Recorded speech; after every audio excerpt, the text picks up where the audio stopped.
programa Falando em Saúde. Oferecimento Centro Auditivo Cine. Ouvir em sua forma mais sublime.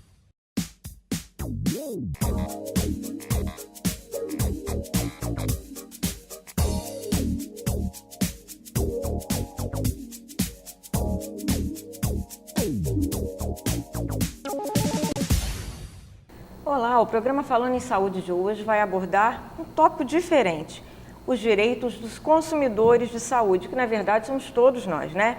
Seguro DPVAT, planos de saúde, um monte de dúvidas que vive aí orbitando a nossa vida. Quem vai esclarecer esses assuntos é o Dr. Cristiano Sampaio, que está aqui. Bem-vindo, Dr. Cristiano. Muito obrigado pelo convite. Então, Cristiano, eu gostaria que o senhor falasse um pouquinho sobre os direitos dos consumidores dos planos de saúde, dos usuários da saúde no geral. Bom, o direito do consumidor, assim, por assim dito, ele é elencado no Código de Defesa do Consumidor, que é a Lei 8.078. Então, a Lei 8.078 é o arcabouço que garante todo o direito e deveres dos consumidores. Então, nesse particular, se insere os usuários de plano de saúde, porque o plano de saúde é, por excelência, uma mercadoria colocada ao mercado à disposição dos clientes, que são os usuários do plano de saúde. Contudo, há uma peculiaridade. Os planos de saúde têm a sua agência reguladora, que é a ANS, Agência Nacional de Saúde. E ela é que traça os parâmetros entre prazos, autoriza os planos de saúde a funcionarem e os fiscalizam. Então, é uma peculiaridade que tem essa natureza dos consumidores. Mas, de um modo geral, todos eles são contemplados pelo Código de Defesa do Consumidor. Agora, enquanto consumidores da saúde no geral, quando nos sentirmos, lesados, a quem devemos recorrer em primeiro momento? Bom, a gente tem a prática de orientar sempre a busca ao PROCON, porque o PROCON não deixa de ser a defesa do consumidor da natureza administrativa. Contudo, os embates com os planos de saúde são muito ferrenhos. Então, eu não seria de boa lógica eu recomendar, mas eu recomendo a busca direta até o judiciário, procurando um advogado de sua confiança, procurando um defensor público. Por quê? Porque mesmo quando se busca o judiciário, há uma resistência muito grande dos planos de saúde em atender as pessoas em específicas demandas. Então, mesmo agora a Agência Nacional de Saúde regulamentando prazos de consultas e exames, mesmo assim, eles não cumprem esses prazos, mesmo ferindo a agência reguladora que, diga-se de passagem, multa esses planos com um significativo valor. Mesmo assim, não temos a solução. Agora, em relação até ao plano de saúde, os valores, os aumentos abusivos acontecem regularmente, né? Como que a gente faz em relação a isso? Bom, nós temos 3 planos de saúde: o coletivo, o familiar e o individual. A ANS, que eu acho um pecado, ela só regula os planos individual e familiar. Esse fato que você descreve aqui, normalmente a gente verifica em casos de planos coletivos. Por quê? Porque a ANS ela se exime de estabelecer os parâmetros de reajuste. Os outros planos não podem fugir à tabela, que quem diz o índice de reajuste é a ANS, quem prescreve a ANS, anualmente, na data base de reajuste do plano de saúde. O reajuste tem que ser anual. Então, essas distorções que acontecem são nesses planos chamados coletivos. De qualquer sorte, mesmo a ANS não entendendo que não deve regular esses planos, mesmo assim, eu recomendo que se busque o judiciário. Agora, em relação à inclusão de serviços nos planos de saúde, a gente adquire o plano com um monte de promessa. Tem direito a isso. Na prática, também não é assim. Bom, a gente verifica também essa ocorrência. O que o consumidor tem que se ater é o seguinte: eu faço meia culpa, eu saí desse ciclo porque, enquanto inseri no mundo jurídico, obrigatoriamente eu tenho que ler contratos, é ler os contratos. Você tem que ver exatamente o que é, não acreditar tão somente no que é falado pelo vendedor, pelo preposto do plano de saúde, porque ele está no afã de vender. É lógico que ele ganha a comissão sobre a venda, então, às vezes, não são todos, eles se deixam levar pela ambição e não demonstram ao cliente, ao futuro usuário, quais são realmente os serviços. Então, você tem que se ater. E outra coisa que eu oriento as pessoas: a oferta, qualquer que seja, por mais singela que seja, escrita, ela vincula. Então, mesmo que você pegue um kart na rua de um plano de saúde te oferecendo de N coisas, e quando você vai fazer o contrato e depois você observa que não, aquele panfletozinho que foi colocado à disposição vincula. Então, o plano de saúde é obrigado a atender naquilo que ele ofertou. Mesmo na propaganda de rua. Mesmo na propaganda de rua. Mesmo na propaganda de rua. É protegido o consumidor. Agora, em relação à dificuldade, doutor Cristiano, para a gente agendar exames, consultas... Isso é recorrente, porque como a ANS regulou prazos muito menores agora, estipulou prazos máximos para marcação de consultas e procedimentos de complexidade, isso gerou embaraço para as seguradoras, para os planos de saúde, porque na realidade eles tinham um prazo dilatado, eles não tinham prazo para observar. E agora que tem um prazo para observar, não se observa. Eu discordo um pouco da ANS, porque quando a orientação da ANS é o seguinte: faça a reclamação. Mas antes de fazer a reclamação na ANS te orienta a fazer uma reclamação por escrito à sua operadora de plano de saúde, o que eu discordo frontalmente. Eu acho que a ANS tinha que estar de portas abertas para o consumidor, mas a regra que funciona hoje é: primeiro você notifica o seu plano de saúde que ele não está cumprindo o que a ANS determina, e no caso dele não cumprir, você faz a reclamação junto à ANS.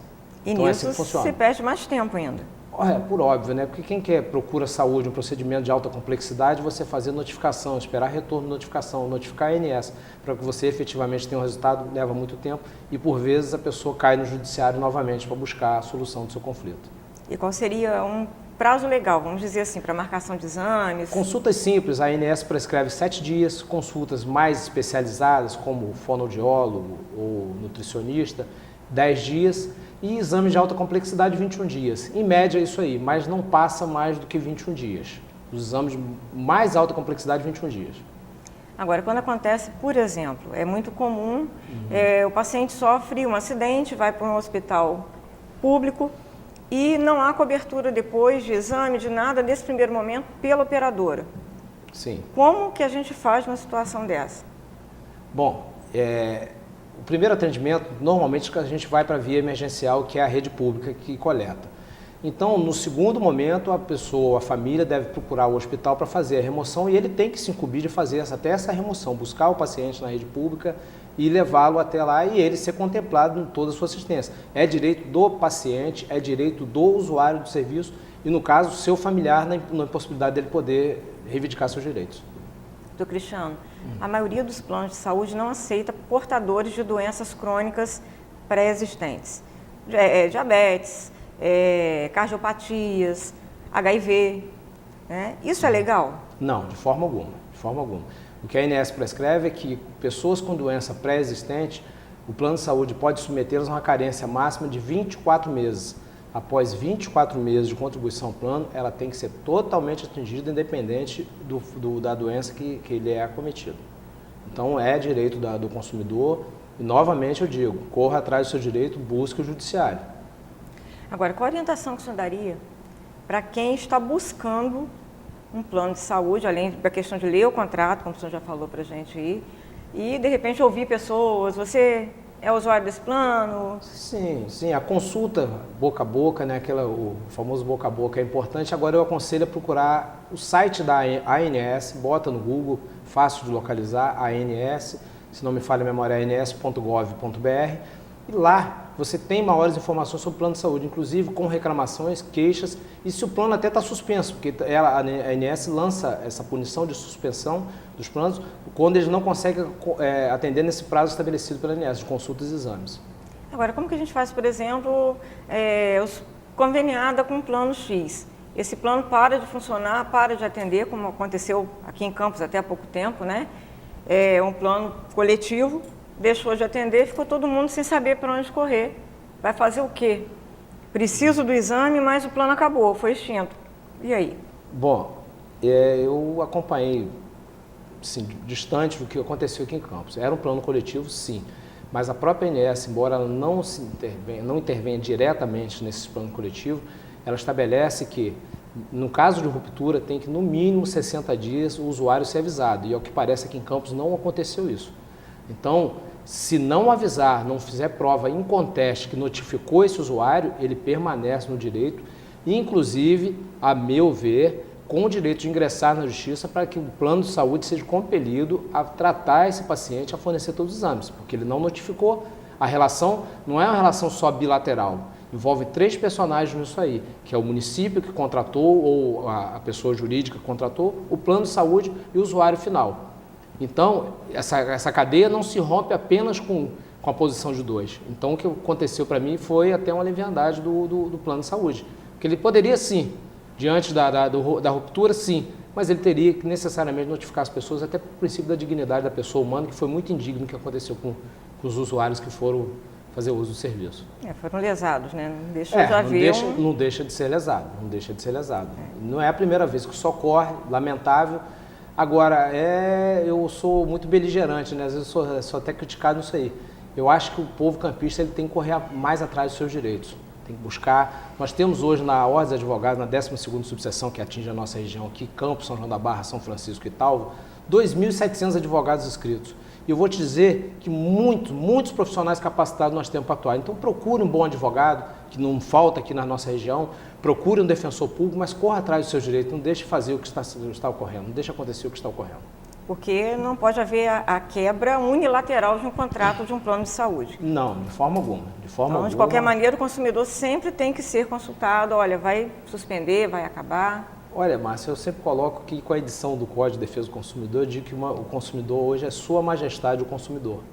E não é ironia, e é a verdade, porque o código nosso, ele é muito moderno, ele é um dos, não sei, nos últimos 5 anos se houve a edição, mas até antigamente, até onde eu estudei profundamente o Código de Defesa do Consumidor, era um dos mais modernos, porque ele compilava códigos europeus, norte-americanos. Então ele juntou o que tinha de melhor e fez. Então hoje o consumidor tem muitos mecanismos de direito. É óbvio que a lei por si só não garante os direitos, mas ela é um bom caminho para isso e basta a gente segui-la. Ok, eu vou para o intervalo comercial rapidinho, não sai daí e fica com a dica de saúde do Dr. Charbel Cury. Alô, Márcia, todos do Falando de Saúde. A dica de hoje em relação a uma doença que tem preocupado bastante as autoridades cariocas.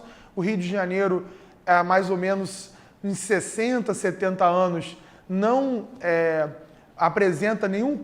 apresentava, né, nenhum quadro da doença chamada malária, né? Porém, nesse último verão, em 2015, nós tivemos 18 casos de malária autóctones. O que é um caso autóctone de malária? Em primeiro lugar, dizer que malária é uma doença infecciosa aguda, causada por um protozoário chamado Plasmodium, né? Ele é transmitido também por um mosquito vetor chamado de Anopheles, né? Porém, o Anopheles, ele se reproduz em ambientes de florestas, de matas, né? É muito comum, principalmente na Amazônia, onde nós temos lá o Anopheles, o mais perigoso de todos, o Darlinge, né? Porém, na Mata Atlântica, aqui no Rio de Janeiro, nós também temos o Anopheles, mas são espécies de Anopheles menos agressivas do que as espécies amazônicas.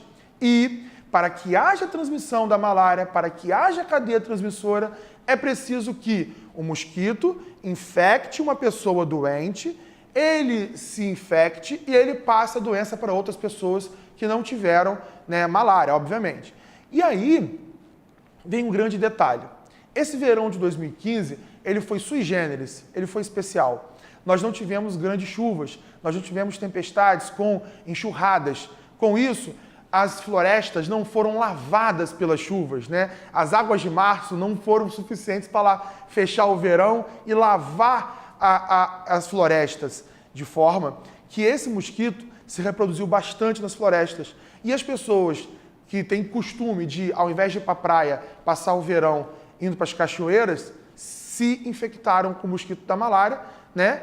E tiveram malária autóctone, aquela que é transmitida dentro do nosso estado. Então, nos preocupa bastante, porque se essa cadeia de transmissão se sustentar, nós teremos também a preocupação de, no futuro, termos quadros de malária. Acreditamos que esses quadros são bastante benignos, porque a doença das pessoas aqui, da malária no Rio de Janeiro, não foi a malária grave, chamada malária cerebral, causada pelo Plasmodium falciparum, que é a malária que acontece na Amazônia. A malária daqui do Rio foi a malária vivax, graças a Deus, que é uma malária que causa sintomas mais leves. Mas é bom lembrar sempre quais são esses sintomas. Então, se você, nos últimos 30 dias, foi para a área de cachoeira, por exemplo, Friburgo, Sana, ou qualquer área de Mata Atlântica com cachoeira aqui no estado do Rio de Janeiro, e nos últimos 30 dias apresentou um quadro de febre alta de dor forte pelo corpo, e essa febre é uma febre periódica, de 2 em 2 dias, com febre de 40 graus, e uma sensação de dor abdominal fortíssima, né? Com calafrios intensos e sudorese, um suor forte depois da febre, é possível que você tenha tido malária. Então procure imediatamente as autoridades, procure um médico, procure um pronto-socorro para a gente fazer o teste, que a medicação, depois que você trata, você melhora e a gente vai evitar que você tenha quadros graves depois, que isso pode ser fatal.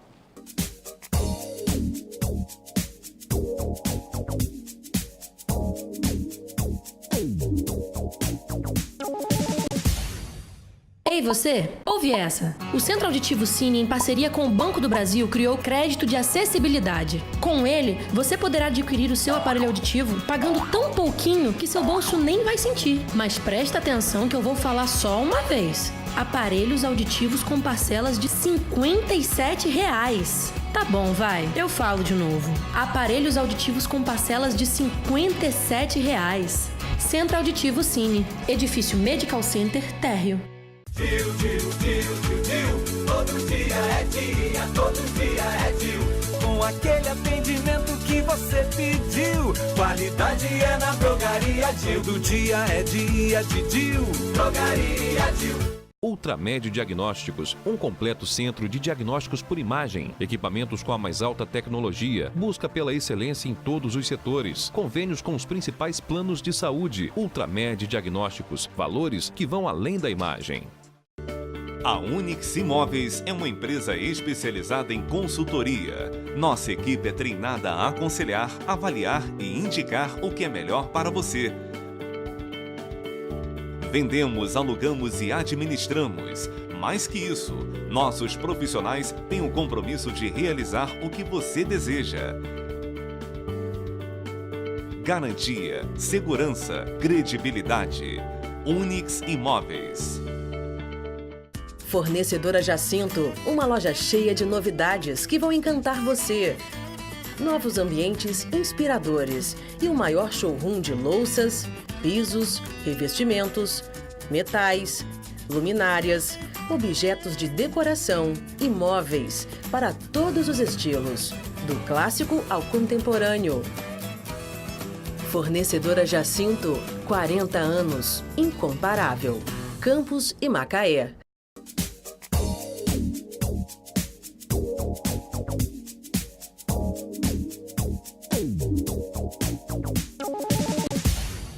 Pois é, eu falei que era rapidinho o nosso comercial e vamos continuar a tirar essas dúvidas todas que vivem na cabeça da gente sobre o direito do consumidor de saúde. Doutor Cristiano Sampaio continua aqui explicando tudo. Doutor Cristiano, outra coisa, cheque caução. Bom, isso era uma prática muito comum e a gente lamentava isso aí profundamente. Contudo, em 2002 foi editado uma lei que alterou o Código Penal, transformando em crime essa prática.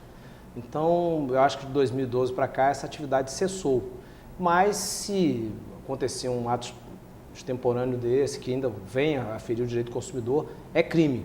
É caso de polícia, você pode chamar uma viatura da Polícia Militar até o local, porque o hospital ele é obrigado a admitir aquele paciente, mesmo que ele não tenha vínculo com o SUS, aquela rede hospitalar não tenha vínculo com o SUS, porque depois ele pode certamente pedir ao erário, que é a União, que faça essa reposição disso aí, porque o SUS ele tem que atender a todos os brasileiros.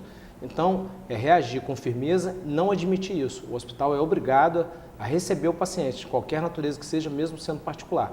É crime, chame a Polícia Militar, que é o que tem que ser feito.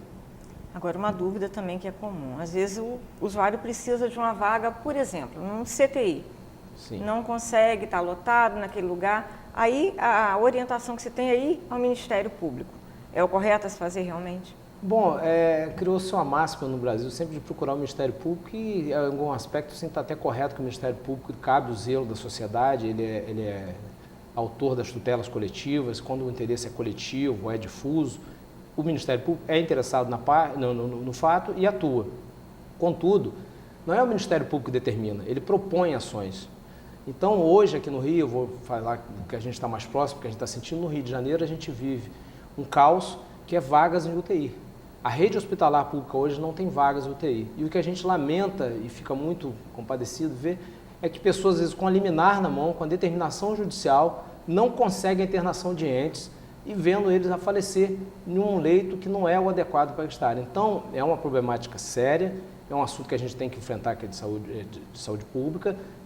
O Ministério Público é um caminho, sim, mas, novamente, eu vou para o caminho. Busco o judiciário diretamente, através de um advogado ou um defensor público. Que a gente, trabalhando nesse aspecto, a gente consegue. Nisso aí, eu lanço uma sugestão até para os colegas que operam direito junto. Tem sido muito profícuo uma medida que, quando o advogado pede a liminar, em caso de descumprimento, ele pede a prisão do secretário ou quem faz as suas vezes, que normalmente é a forma mais eficaz, que a aplicação de multa em caso de descumprimento, a meu sentir, como operador de direito, está se revelando uma ferramenta já desgastada que não serve mais para o fim que se destinava. Então, a prisão normalmente tem sido o instrumento mais eficaz nesse aspecto. Pois é, porque a gente sabe que a demanda realmente é grande, né? Mas, por outro lado, é o direito da pessoa que está necessitando daquele tipo de tratamento naquele momento. Sim. E, às vezes, não há tempo hábil realmente para ficar esperando, né? Não. Quem precisa necessariamente para UTI, certamente tempo não é o que ele dispõe, não é um fator, né, que ele dispõe, não é algo aceitável, né? Agora, mudando um pouquinho de assunto, seguro DPVAT também é uma coisa que causa muita polêmica, né? Sim. Eu até brinco que seguro DPVAT é uma coisa que as pessoas buscam advogado, mas eu não sei por quê. Porque não tem necessidade absoluta de trabalhar com advogado isso aí. Não se aprende isso nos bancos escolares, não se aprende isso nos cursos de direito. Então não é. Hoje está muito difundido, você joga em sites de busca, você joga o nome DPVAT, vai aparecer a seguradora líder, que é responsável por isso. Ali tem todo o passo a passo, toda a documentação, todas as instruções, formulários, todas as dicas. Então, até para as pessoas menos informadas, fica mais fácil do momento que você busca a informação e você não precisa de um despachante para isso. Você não precisa de nada disso, interveniência de um terceiro para isso aí. Agora, vamos explicar para quem está lá do outro lado o que é o seguro DPVAT. Bom, o seguro DPVAT ele foi criado há cerca de 40 anos atrás. Ele visa proteger as pessoas que estão envolvidas no trânsito de uma forma geral. Ele protege todas as vítimas de acidentes com veículo automotor. Então a gente exclui disso aí barcos, trens e bicicletas, porque não são veículos automotores. Então são veículos de ferrovias ou de rios e mares. Então o resto está contemplado nisso aí. Ele contempla todos: o pedestre, o ciclista que vier a ser atropelado pelo carro, embora o seguro DPVAT não seja para o ciclista, mas ele sendo vítima não seria atropelamento, tecnicamente é uma colisão, porque são dois veículos, a bicicleta e o carro. Ele protege o pedestre, as pessoas que estão dirigindo o veículo, as pessoas que estão sendo transportadas nos veículos, até os tratores, caminhões, veículos de qualquer natureza, automotores. Você tem 3 tipos de cobertura. Você tem a primeira cobertura, que é a cobertura por morte, que ela hoje indeniza em R$ 13.500. Você tem a cobertura por invalidez total no mesmo valor de morte. E você tem o reembolso de despesas médicas no valor de R$ 2.700. Vale dizer que, no caso de morte, não são todos do núcleo familiar que recebem. Quer dizer o quê? Os R$ 13.500 é pago para cada vítima do incidente. Então, se houver pai e mãe daquela pessoa que tenha direito, esses 3.500 será partilhado entre os dois. No caso da invalidez, há de se destacar que há níveis de invalidez. Então, o 13.500 é a invalidez total permanente.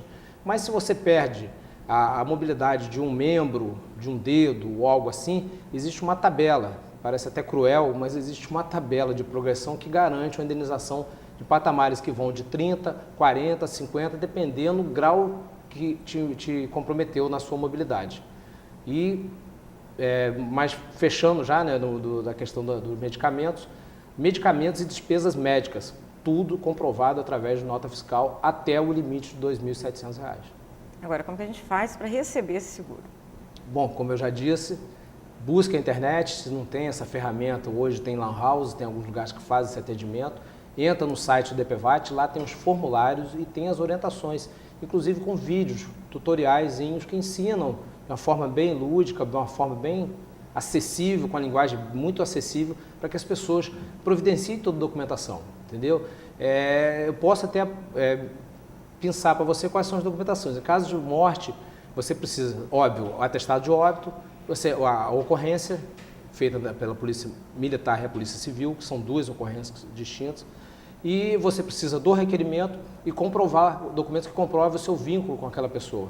Então, se é casado, a esposa que tem direito. Se é filho, mas não casou e é maior, pais. Se é solteiro, pais também. Menor de 16 anos, pais. Entre 16 e 18, acompanhado dos pais, mas ele tem um direito a receber.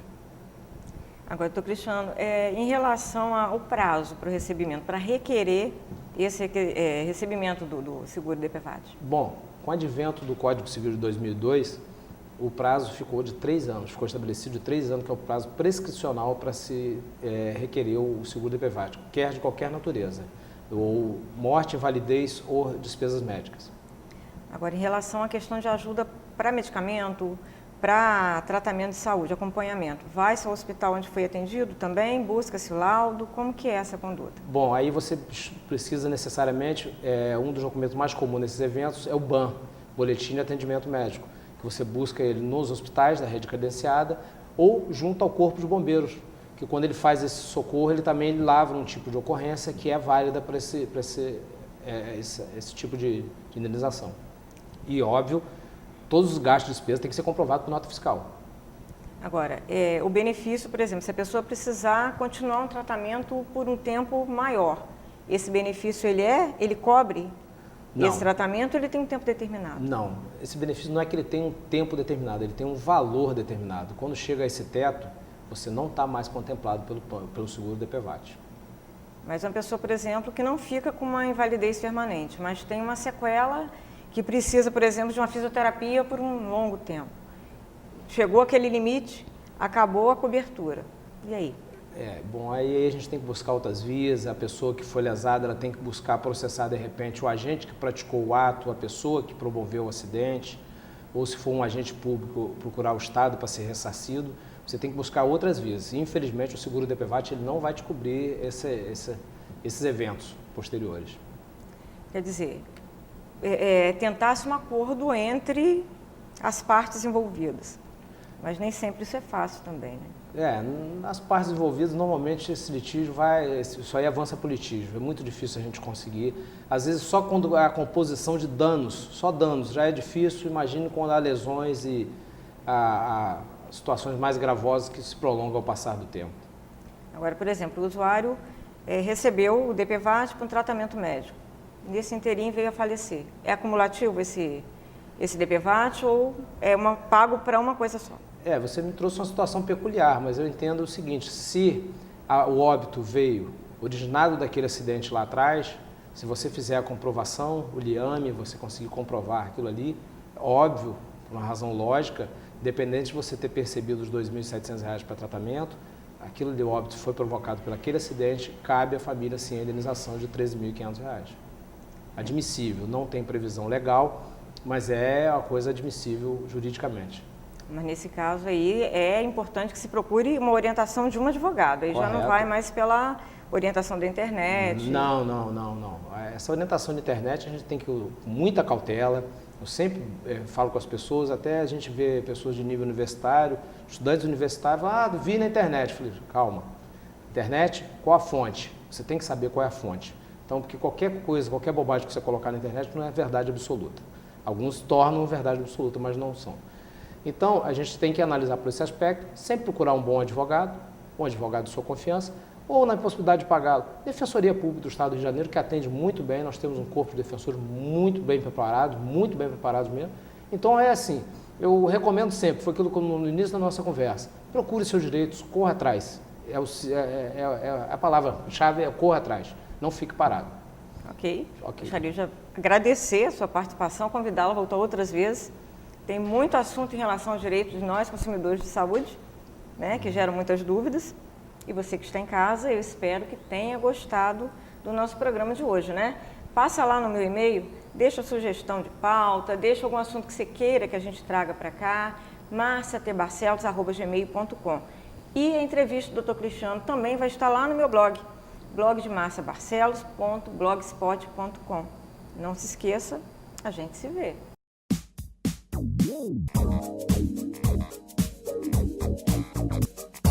Programa Falando em Saúde. Oferecimento Centro Auditivo Cine. Ouvir em sua forma mais sublime.